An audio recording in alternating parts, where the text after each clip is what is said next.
స్వాతంత్రాన్ని అడిగేదేంటి, అర్థించి సాధించేదేంటి?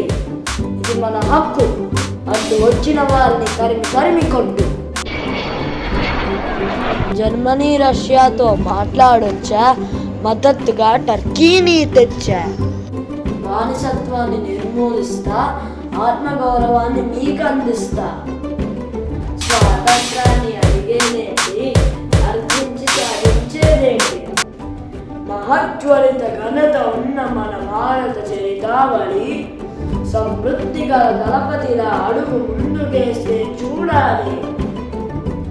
ఆజాదీన్ సైన్యం బలం చూసి శత్రుసేనం పోతాలి. రక్తార్పణ చెయ్యనిదే స్వాతంత్రం రాదు అని తెలియాలి.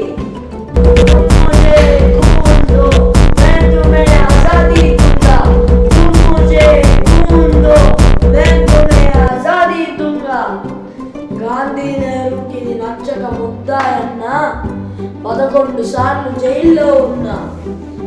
భయమే స్వాతంత్రానికి సరిహద్దులా ఉండాలన్నా, అహింస అణుబాంబు వేశాక వచ్చిన భావ ప్రకటన, గగన అంచులలో జారిపోయిన మరణ శాసనం కనపడకపోవడం. నా ఆశయం సంపూర్ణ స్వాలంబన అధికారం. మన చరితార్థులకి అదే స్వాతంత్ర నినాదం.